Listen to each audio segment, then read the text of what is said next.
नमस्कार साथियों, मैं डॉक्टर ज़हीर अब्बास।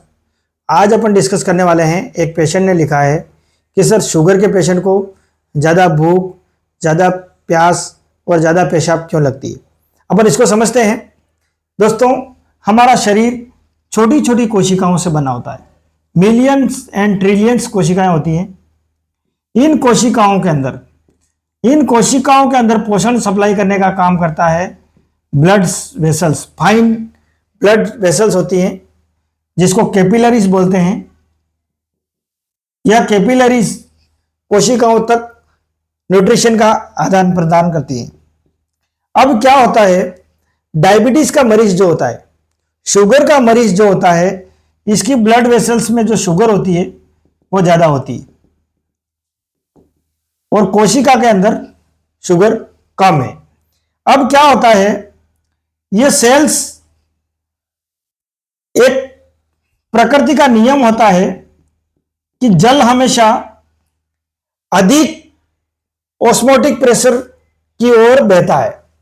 यानी कि जो ब्लड वेसल्स है, इसके अंदर जो ब्लड है उसके अंदर शुगर ज्यादा है।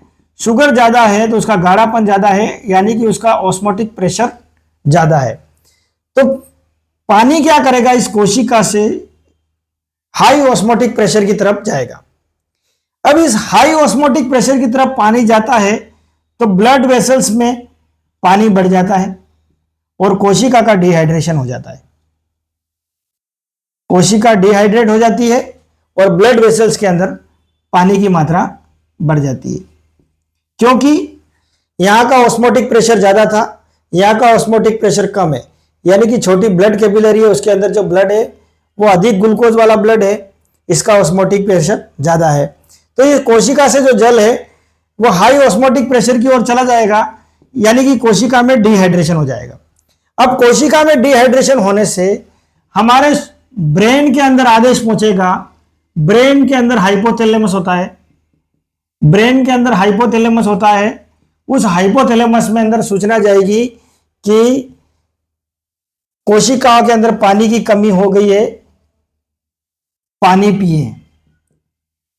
अब पानी पीने की सूचना मिलेगी तो हमारा ब्रेन पानी पीने के लिए हमें प्रेरित करेगा, जिससे हमें प्यास लगेगी। पहला पॉइंट प्यास क्लियर हो गया। दूसरा पॉइंट है, इस भाग का ऑस्मोटिक प्रेशर ज्यादा था ब्लड कैपिलरी का, तो कोशिका से ब्लड कैपिलरी के अंदर आ गया पानी। अब ब्लड कैपिलरी के अंदर पानी की मात्रा बढ़ गई तो हमारा ब्रेन है, वह ब्रेन फिर सिग्नल देगा शरीर को कि इस पानी को बाहर निकाला जाए। इससे क्या होगा, फिल्ट्रेशन पावर बढ़ेगी, किडनियों को आदेश मिलेगा और किडनियां फिल्टर करना शुरू करेगी। मूत्र क्षरण की क्रिया किडनी के अंदर होती है, तो फिल्ट्रेशन होगा और आदमी को पेशाब लगेगी।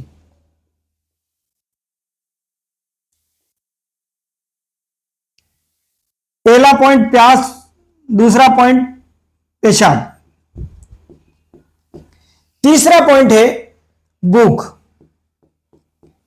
अब भूख क्यों ज्यादा लगी? ग्लूकोज जो था वो ब्लड कैपिलरी के अंदर है, कोशिका के अंदर ग्लूकोज की कमी हुई। कोशिका के अंदर ग्लूकोज की कमी होने से ब्रेन को फिर आदेश मिलेगा, कोशिका भूखी है, भोजन किया जाए। ब्रेन को भोजन का सिग्नल मिलेगा, ब्रेन हमें भोजन की इच्छा कराएगा, जिससे व्यक्ति को खाना खाने की तलब उत्पन्न होगी। यानी कि भूख और प्यास का केंद्र हमारा हाइपोथैलेमस के अंदर है।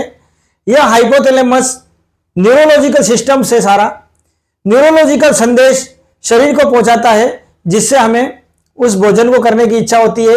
यहां पर ब्लड कैपिलरी के अंदर पानी बढ़ा था तो किडनियों को आदेश मिलता है फिल्टर का, जिससे पेशाब बनना शुरू हो जाता है। और जब पेशाब बनकर यूरिनरी ब्लैडर के अंदर भर जाता है तो यूरिनरी ब्लैडर से फिर आदेश मिलता है कि पेशाब का त्याग किया जाए, तो व्यक्ति पेशाब करने जाता है। इस प्रकार डायबिटीज के पेशेंट को ज़्यादा प्यास, ज़्यादा पेशाब और ज़्यादा भूख लगती है। दोस्तों, यहाँ कुछ हल्का सा मैंने आपको समझाने की कोशिश करी है।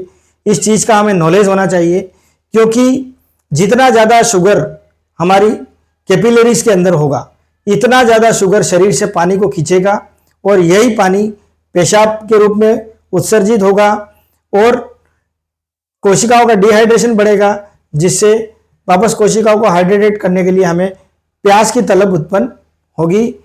और जब ये कोशिका के अंदर ग्लूकोज नहीं जा पा रहा है तो कोशिका भूखी हो जाएगी, जिससे हमें ब्रेन को आदेश फिर सिग्नल मिलेगा और शरीर को भोजन करने की इच्छा उत्पन्न होगी। दोस्तों, ये जानकारी मैंने आपको देने की कोशिश करी है।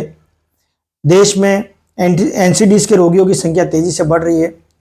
अभी हमारे भारत में 66% रोगी यानी कि 66% रोगी एनसीडीज से ग्रसित हैं। इसलिए हमें हमारे खान पान और हमारे रहन सहन पर ध्यान रखना है, जिससे आने वाले समय में एनसीडीज के रोगी नहीं बढ़ें। जय हिंद, जय भारत।